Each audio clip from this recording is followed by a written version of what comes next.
하나님 말씀은 사도행전 8장 우리 1절부터 24절까지 말씀인데 1절부터 8절까지 말씀만 교독으로 봉독하겠습니다. 우리 사도행전 8장은 신약 성경 199쪽 가량이 있는데요. 우리 지난주 읽자는 8장이라고 되어 있는 부분이 있죠. 사울은 그가 죽임당함을 마땅히 여기더라. 여기서부터 읽겠습니다. 제가 읽겠습니다. 사울은 그가 죽임당함을 마땅히 여기더라.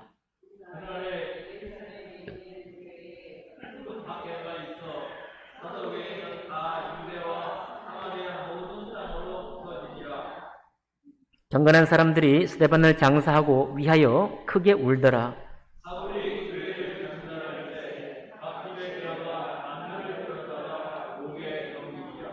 그 흩어진 사람들이 두루 다니며 복음의 말씀을 전할세.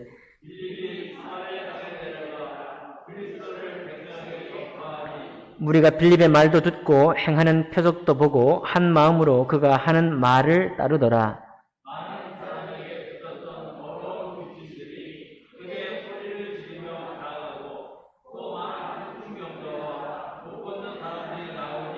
그 성에 큰 기쁨이 있더라. 아멘. 살아계신 하나님 아버지, 주님께서 성령으로 예루살렘과 사마리아에 큰 역사를 행하실 때 하나님 그 있었던 일들로 인해서 우리가 격려받고 위로받으며 또 저희들의 오늘날의 신앙생활에 도전을 받기를 원합니다. 하나님 말씀을 높여주시고 이 말씀대로 우리 속에 그 씨앗을 심어주셔서 그것이 열매 맺어 30배, 60배, 100배의 결실을 맺는 저희들의 예배가 될 수 있도록 주장하여 주옵소서.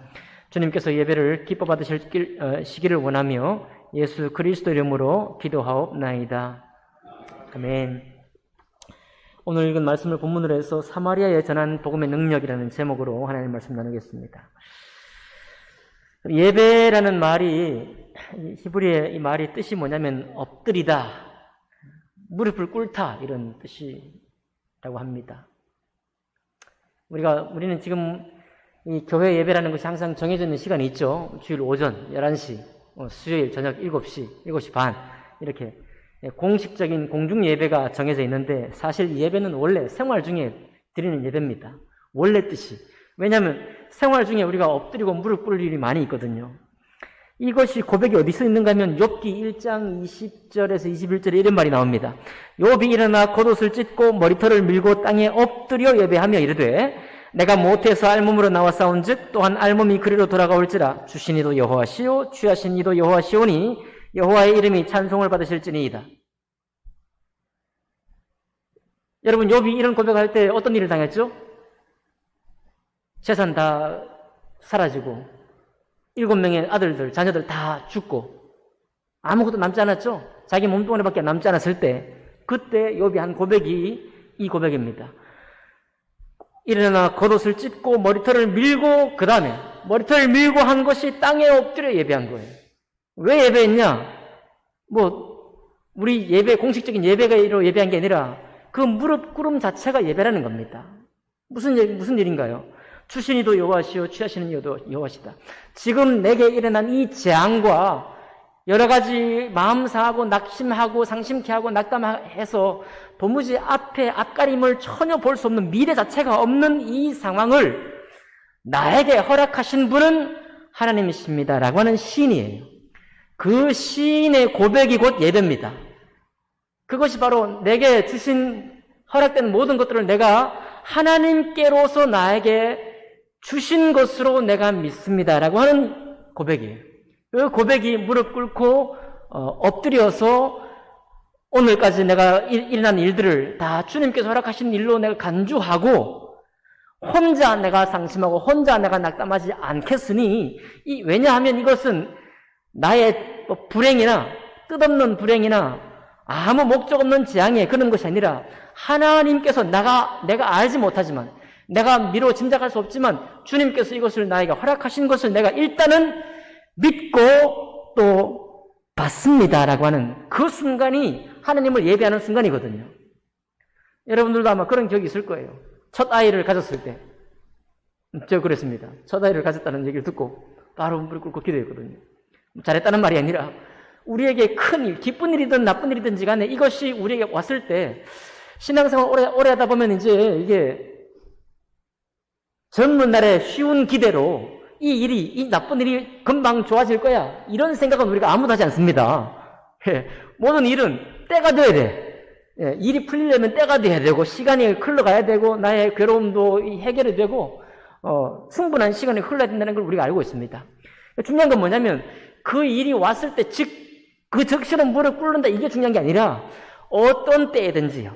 그 한창 이 상황이 진행이 되고 난 이후든지, 그 진행이 마친 때든지 상관없이, 이 모든 일이 주님께로부터 나에게 주신 어떤 괴로움이든 기쁨이든, 이건 주님이 나와의 관계 속에서 내게 주신 겁니다. 라고 엎드릴 때 그게 바로 주님을 예배하는 것이라는 겁니다. 여러분 예배하실 일이 많겠죠? 일상 중에, 생활 중에. 공중에 이 교회라는 예배당에 와서 예배드리는 것은 그냥 우리의 공동체가 교회로서 하나님께 예배를 드리는 하나의 그 공식적인 예배일 뿐이고요. 실상 우리의 예배는, 우리의 살아있는 신앙의 예배는 바로 그런 예배인 것입니다. 주님, 이것은 주님께로 온 겁니다. 예배의 뜻은 뭐라고 그랬습니까? 엎드리다, 무릎 꿇다. 그럴 일들이 우리에게 많이 있기를 원합니다. 왜냐하면 그렇게 하는 것이 우리 마음에 이것이 이 땅에서부터 난 인간관계로부터 나는 또 여러 가지 나 스스로의 어떤 계획에 좌초된 계획 때문에 오는 그런 어떤 나쁜 어떤 에너지, 그런 좋지 못한 일로만 나에게 남아있지 않도록 우리가 매듭을 잡는 거예요. 매듭을. 고추가 쓰러지지 않기 위해서도 매듭을 잡잖아요. 이렇게 하나 쓰러져도 그 다음 건 안 쓰러지게 이렇게 매듭을, 고추대와 고추대 사이에. 제가 다 한 것처럼 말씀드리는데 이거 제가 한 게 아니고요. 우리 이영선 부친이 고추대 사이에 이렇게 매듭을 지었습니다. 꼭 집어넣은 거예요. 사건과 사건 사이를 하나님의 이름으로 매듭을 딱 매듭으로 지어놔야 이것이 나를 해하거나 나의 마음을 계속해서 끌어내리는 일이 되지 않도록 우리가 그렇게 하는 거라고 성경은 말하고 있습니다. 저도 배우기 원해요. 욥은 정말 믿음이 좋은 사람이에요. 즉시로 그걸 시인했으니까요. 아마도 믿음이 좋았다기보다는 또 한편으로 보면 너무 감당하지 못할 일을 만났기 때문에 그가 할 수 있는 유일한 일이 엎드려 주님 앞에 나가는 일밖에 없었다고 생각도 듭니다. 여러분 일상 중에 어떤 일이 있더라도 이렇게 엎드려 인정하는 것, 무릎 꿇고 내가 이 일의 앞뒤를 도대체 모릅니다. 이 일의 선호도 모르고 좌우도 모르고 앞으로 어떻게 될 일도 모르겠지만 그러나 내가 주님께 엎드립니다. 이것은 주님께로 왔습니다. 그런 일들이 종종 있기를 원합니다. 오늘 여기도 마찬가지거든요. 사울은 그가 죽임당함을 마땅히 여기더라. 스데반의 죽음이라는 것이요. 좀 전에 욥을 얘기했지만 욥이 가족과 재산이 당한 그 손실이나 그 고통에 비해서 스데반의 죽음이 결코 작지 않습니다. 수적으로는 아들 7명이 죽고 모든 재산이 사라졌기 때문에 욥이 더 많은 재난을 당한 것 같지만 욥은 자기 몸이 있잖아요. 스데반은 자기가 하나님 앞에 성령 충만해서 예수 이름으로 복음을 전하고 예수 이름으로 살다가 스스로 죽임을 당한 거예요. 돌로 쳐서 죽임을 당한 겁니다. 어찌 그 고난이 적다고 할 수 있을까요? 스데반은 여러분 법 없이도 살 사람일 뿐만 아니라 하나님의 성령으로 이끌려 살았던 주님의 제자입니다. 우리가 생각할 때, 일상적으로 생각할 때 이런 분에게는 주님의 영광이 더 많아야 될 것으로 생각합니다. 그렇죠? 그렇죠. 당연히 그렇죠. 우리가 상식적으로 보통 하는 얘기가 이런 사람이 복을 받아야 많은 사람들에게 복음이 전해질 거 아니냐 우리가 생각합니다. 근데 그런 생각을 우리가 한참 하고 있을 즈음에 예수 이름을 전했다는 바로 그 이유로 자기 목숨을 잃었어요. 스데반이.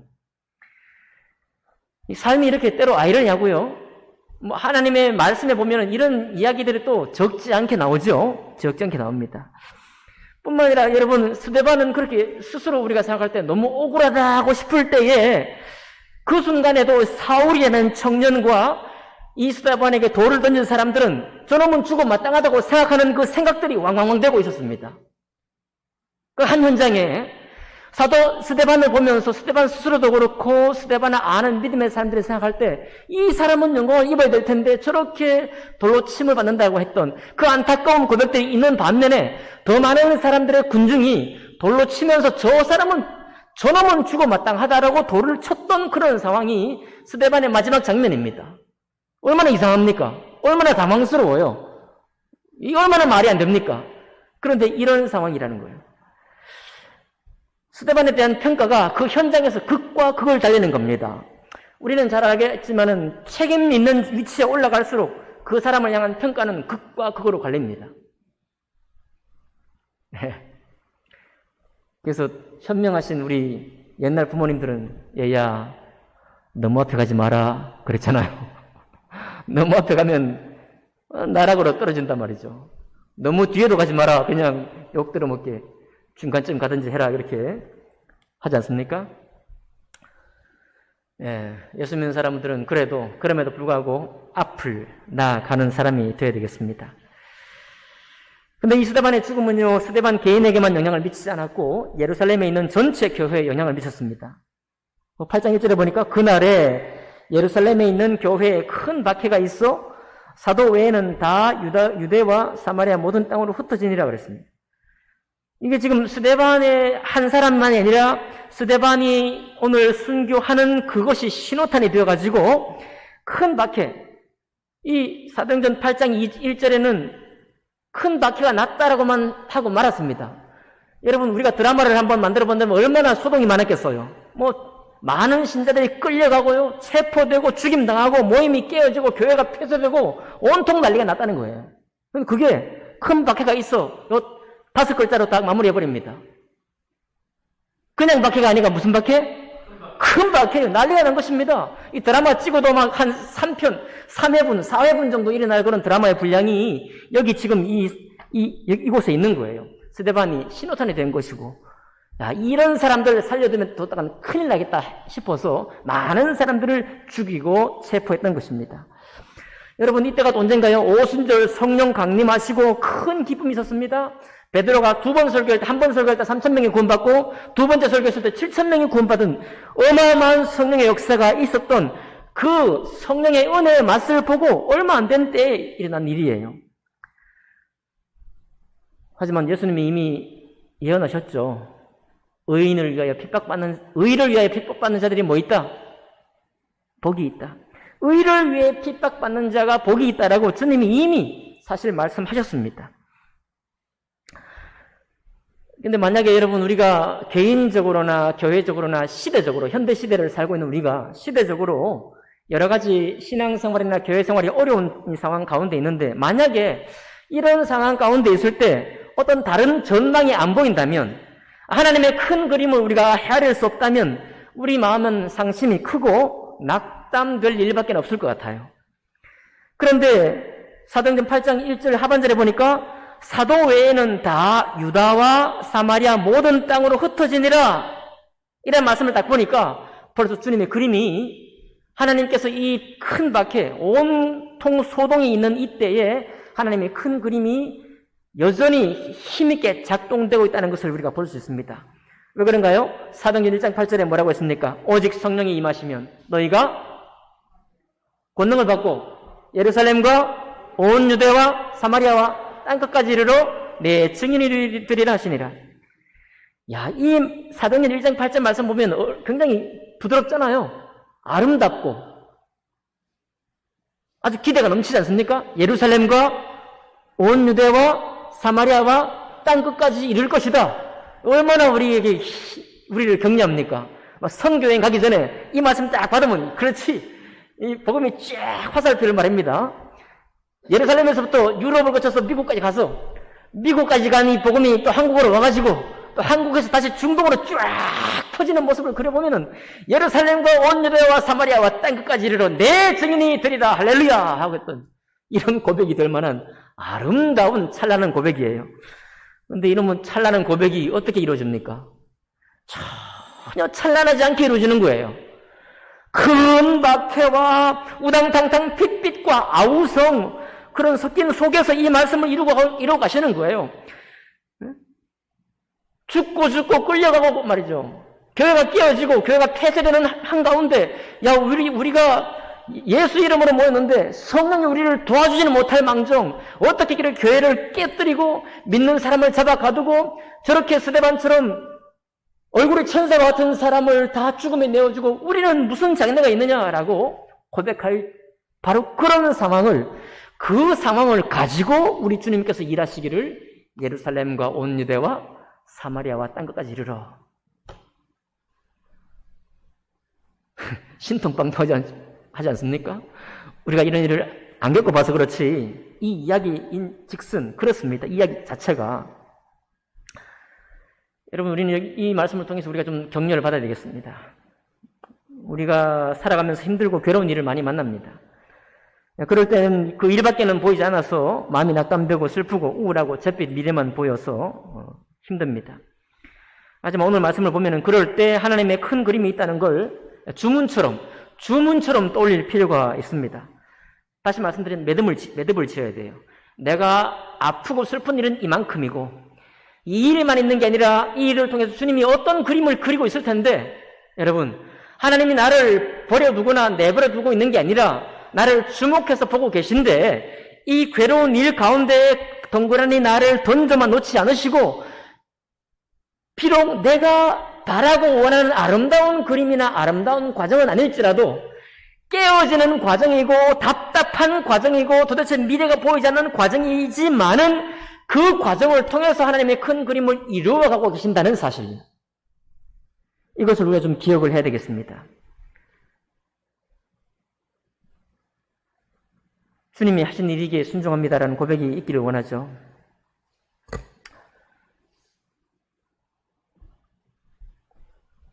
우리가 여러 말씀으로 들은 바대로 사도 바울 같은 경우도 어떻습니까?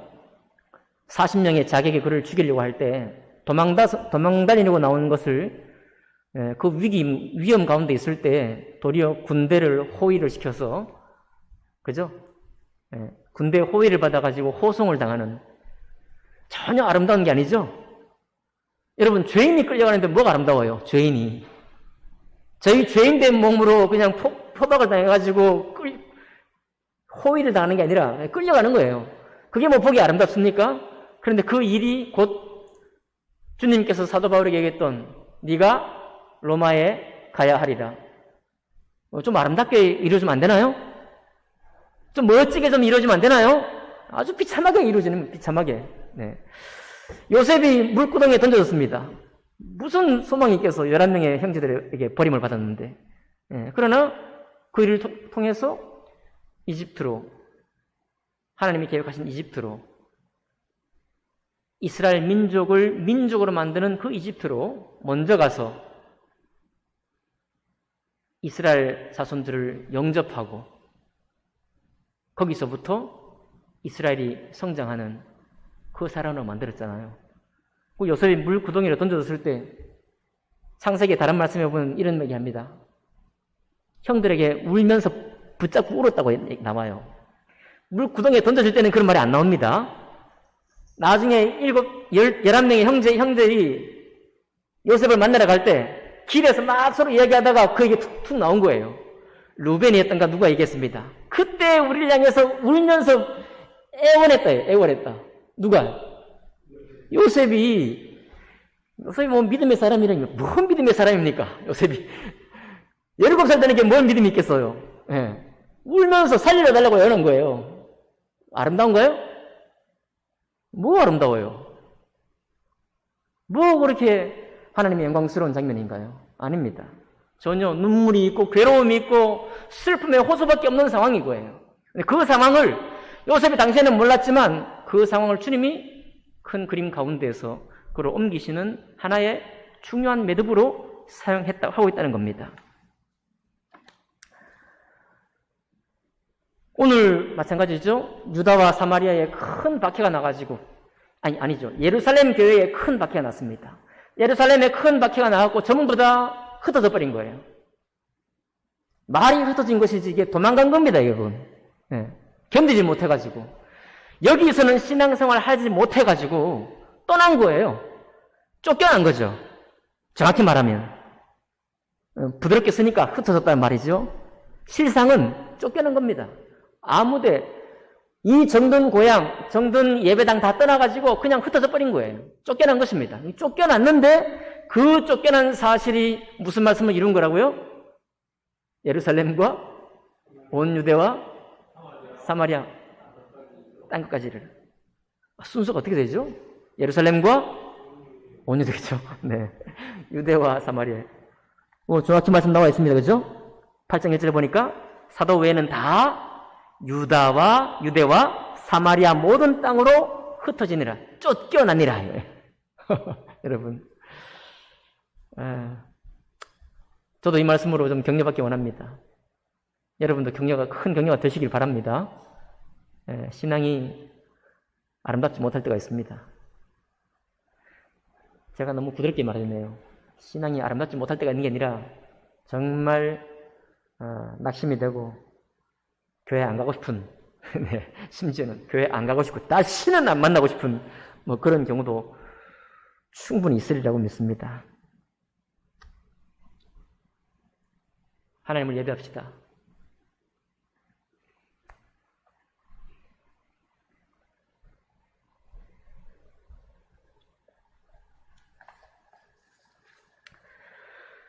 그런 것을 사용하셔서 주님의 큰 그림을 그리고 있다는 사실을 생각하면서 주님께 예배합시다. 무릎을 꿇고 엎드려 주님 하셨습니다. 라고 고백하는 여러분과 제가 되기를 원합니다. 자, 그 다음에 이제 두 번째 스토리는 4절부터 오늘 이제 24절까지 있는 말씀인데 요약해서 말씀드리겠습니다. 여기 주인공은 두 사람이 나오는데 빌립과 시몬이에요. 빌립은 두 번째 집사님이죠. 스데반은 이제 죽었고 빌립이 7 집사 가운데 한 사람이었던 이 빌립은 사도가 아니잖아요. 사도들만 지금 예루살렘 교회에 남아있고 빌립은 7 집사님 중에 한 분이었으니까 사마리아 성으로 쫓겨나서 거기에서 복음을 전파합니다. 여러분, 사마리아는 북이스라엘의 수도예요. 예루살렘은 남유다의 수도입니다. 그러니까 예루살렘에서 교회 먼저 세웠죠. 그 다음에 사마리아에 들어갔다는 얘기는 북이스라엘의 수도인 사마리아에 지금 교회가 세워지고 있는 거예요. 그게 굉장히 중요하겠죠. 수도니까. 근데 거기 갔더니 이 시몬이라는 사람이 빌립이 막 예수 복음만 전하는 것뿐만 아니라 기적도 베풀고 병든 자도 낫고 하니까 이 사람이 막 너무 감동을 받았어요. 왜냐면 이 시몬도 전력이 있는데 자기 신앙이 있는데 마술사예요. 9절에 나와 있죠? 그 성에 시몬이라는 사람이 전부터 있어 마술을 행하여 사마리아 백성을 놀라게 하며 자칭 큰 자라 낮은 사람부터 높은 사람까지 다 따르며 이르되 이 사람은 크다 일컫는 하나님의 능력이라더라. 시몬이 베푸는 마술이 얼마나 놀라웠던지 이 하나님의 능력이다. 이 사람이 베푸는 이 마술은 그냥 사람을 속이는 마술만에만 그치는 게 아니라 하나님의 능력이 일하지 않으면 이런 일을 행할 수 없다라고 고백할 만큼이나 큰 일들이었다는 거예요. 대단하죠? 그런데 이 사람이 예수 복음을 듣고 예수 믿었습니다. 12절 빌립이 하나님의 나라와 및 예수 그리스도의 이름에 관하여 전도함을 그들이 믿고 남녀가 다 침례를 받으니 시몬도 뭐하고? 믿고 침례를 받은 후에 전심으로 빌립을 따라다녔다. 야, 그러니까요. 시몬이 확실히 믿은 게 맞아요. 성경이 지금 그렇게 쓰고 있잖아요. 시몬도 믿고 뭘 믿었을까요? 하나님의 나라가 임한 것과 예수 그리스도의 이름, 예수 그리스도를 통하여 하나님 나라에 들어가는 것과 그분의 자녀가 되는 것을 다 믿고 침례까지 순종했으니 이 시몬은 하나님의 자녀예요. 하나님의 자녀가 된 겁니다. 근데 문제가 생겨요. 이 시몬이 자기 전력을 잊지를 못하고, 그러니까 주님의 복음도 듣고 받아서 믿고 침례까지 받았는데 항상 이 시몬 마음속에는 능력에 대한 사모함이 늘 있는 겁니다.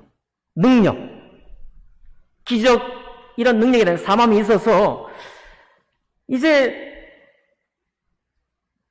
사마리아에 여러분 이 지금 여기 사도행전 8장은요 하여튼 교회 역사적으로 굉장히 중요한 장면인데 예루살렘에서 사마리아로 복음이 들어갔다는 것, 그 사실이 너무 충격적인 사실이거든요.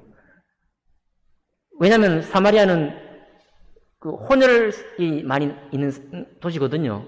아시리아 사람들이 이주시킨 백성들하고 이 이스라엘 백성들이 결혼을 해가지고 혼혈이에요. 사마리아 사람이라는 말의 뜻은 뭐냐면 혼혈입니다. 혼혈은 유대인들이 볼 때 정결해요? 불결해요? 부정한 사람들이죠. 그 부정한 사람들을 향해서 예수님이 사마리아로 지나갈 때도 문제가 있었잖아요. 내가 사마리아를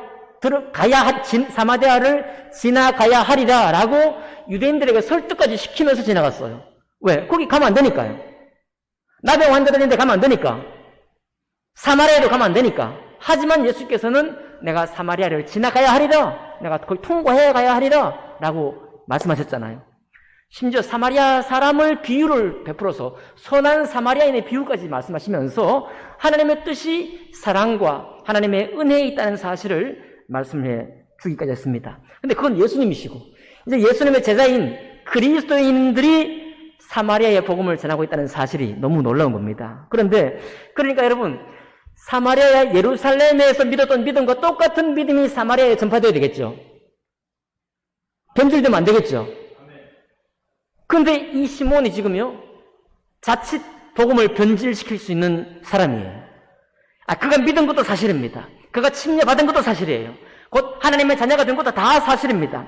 그런데 14절부터 쭉 보니까요 사마리아의 복음이 전해졌다는 얘기를 듣고 예루살렘에서 베드로 사도하고 요한이 내려옵니다. 내려와가지고 예수님의 복음 듣고 침례만 받았지 성령을 받지 못한 사람에게 여러분 집중할 수 있나요? 오늘 너무 더운 생활 하셔갖고 집중하기 쉽지 않습니까? 예루살렘에 성령이 임하셨는데요. 여러분 하나님의 영이 이 땅에 왔으면 그냥 온 세상에 다 오면 될 것 같은데 주님 보니까 성령이 그냥 그렇게 오는 게 아니라 예루살렘에 임한 성령이 사마리아에 임하지 않으셨어요. 에? 아직 믿는 자도 없었지만 사마리아에는 아직 성령이 임하지 않았습니다.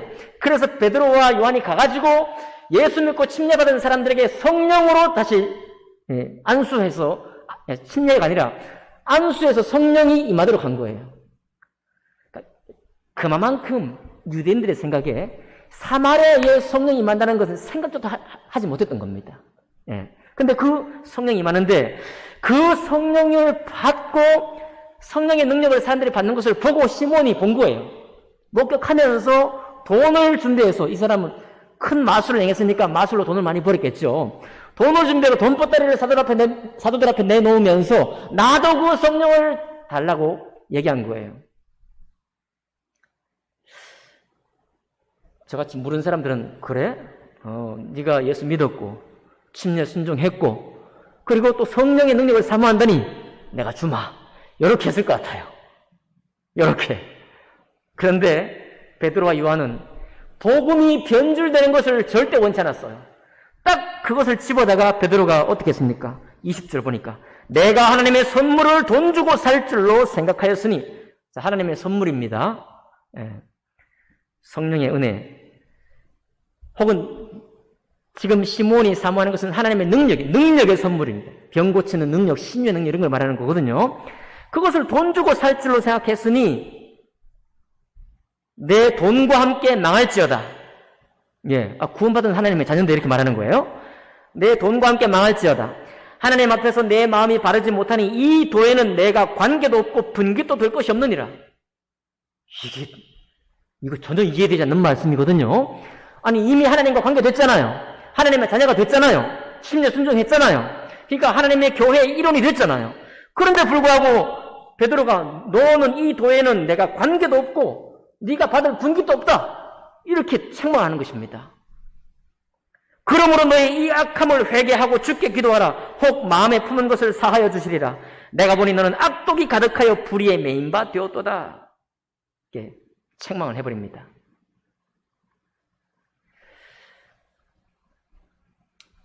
어떤 주석을 보면 이렇게 써 있을 거예요. 시몬이 믿은 건 진짜 믿은 건 아니고 그냥 입술에 고백만 했을 것이다. 성경이 안 나오니까. 성경에는 분명히 그가 믿고 침례를 받은 후에 전심으로 빌립을 따라다녔다라고 말하고 있습니다. 전심이었어요. 그 온전한 마음으로 믿고 침례받았으나 그가 가지고 있던 어려서부터 복음을 알지 못했을 때부터 가지고 있던 능력에 대한 이 사무침, 능력에 대한 바램, 이런 것들이 도리어 어떻게 역사하는가 하면 하나님의 순전한 복음의 말씀을 회방하는 것으로, 이 친구가 만약에 복음을 믿었으니 이제 능력까지 받게 된다면 복음이 뒷전이 될 것이고, 그가 전에 부리던 마술만으로도 하나님의 능력자라고 이름 받았는데 성령의 능력, 신유의 능력, 기적의 능력까지 받는다고 한다면 저는 마귀적인 신자가 될 것이다. 이런 베드로의 책망입니다. 오늘 우린 여기서 한 가지 이 말씀을 통해 새롭게 정리해 볼 수 있습니다. 여러분, 믿는 것이, 믿으면 끝이 아닙니다. 알 수 있어요? 절대 믿으면 끝이 아닙니다. 침례도 끝이 아니에요. 시작에 불과합니다. 그 시작은 뭐 미약한 시작이 아니라 놀라운 시작이죠. 엄청난 시작이요, 성령으로 인침받은 시작이긴 하지만은, 그러나 우리 마음이 바르지 않으면, 하나님 앞에 우리 마음이 바르지 않다면 오늘 베드로 사도의 책망을 우리가 들을 수 있습니다. 네가 이 도에 관계도 없고 네가 받을 분깃도 없다. 굳이 이렇게 강하게 책망하는 이유가 뭘까요? 여러분, 사도행전 5장에 보면 누가 나오죠? 아나니아와 삽비라 나오죠? 네. 복음이 이제 기초를 세워서 그 강건함으로 변질되지 않은 복음, 그 순전한 하나님의 은혜의 복음이 이 땅에 세워질 때 용납하지 않습니다. 다른 것들을 끼어 파는 것을 용납하지 않는 거예요. 예수 그리스도 그 이름을 높이는, 그리고 하나님을 인정하는 예배, 엎드려 무릎 꿇는 그 예배, 그것들이 순전하게 전파되고 전수가 되기를 하나님의 영께서 원하고 계시다는 증거입니다. 그렇기 때문에 오늘날 우리 교회도 마찬가지죠. 오늘날 교회도, 요즘 교회는 뭐 목사님이 실력 안 가서 이 교회를 내가 전심으로 섬겨야 되냐, 이렇게 되면 이제 신앙이 얼마나 복잡해지겠습니까? 그런 일들이 주변에 또 많이 있기도 하니까요. 우리 신앙생활 하기 정말 어렵습니다. 그런데 주님은 이런 어려운 세태에 말씀하고 있는 것입니다. 그 순전하고 온전한 마음으로, 참된 마음으로 주님 앞에 서 있기를 원하는 거예요. 그러지 않을 때 주님께서 우리를 기뻐 받지 않을 수가 있다라는 것을 말씀해 주고 있습니다. 그건 비단 나와 여러분만의 몫이 아닙니다. 나와 여러분의 신앙을 통해서 우리의 자녀들, 우리의 청년들, 우리의 주일학생들, 우리의 믿음의 후대에 이르기까지 엉뚱한 믿음의 변질, 믿음이 타락하고 온전치 못하는 세상과 혼합된 믿음, 이런 것들로 나가게 된다면 우리가 어려워질 거라는 것을 주님이 알기 때문이라 믿습니다. 여러분, 이런 하나님의 예리하고 섬세한 인도를 통해서 사마리아 땅에 온전한 복음이 전해졌습니다. 주님은 예나 지금이나 동일하신 분입니다. 그죠? 여러분과 저도 지금까지 누구보다 앞장서서 이 예배를 지키고 교회를 지켜오셨습니다. 우리는 섰다 하는 사람인데 넘어질까 조심할 그런 의무가 있습니다. 우리에게 나의 믿음에, 나의 신앙에 주님의 순전함 가운데 우리의 마음이 바로 서 있기를 원합니다. 바로 서 있기를 원해요.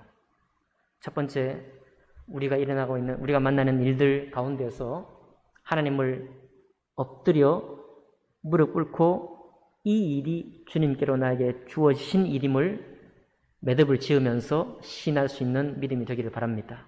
그것이 우리 마음을 평강한 길로 인도하실 겁니다.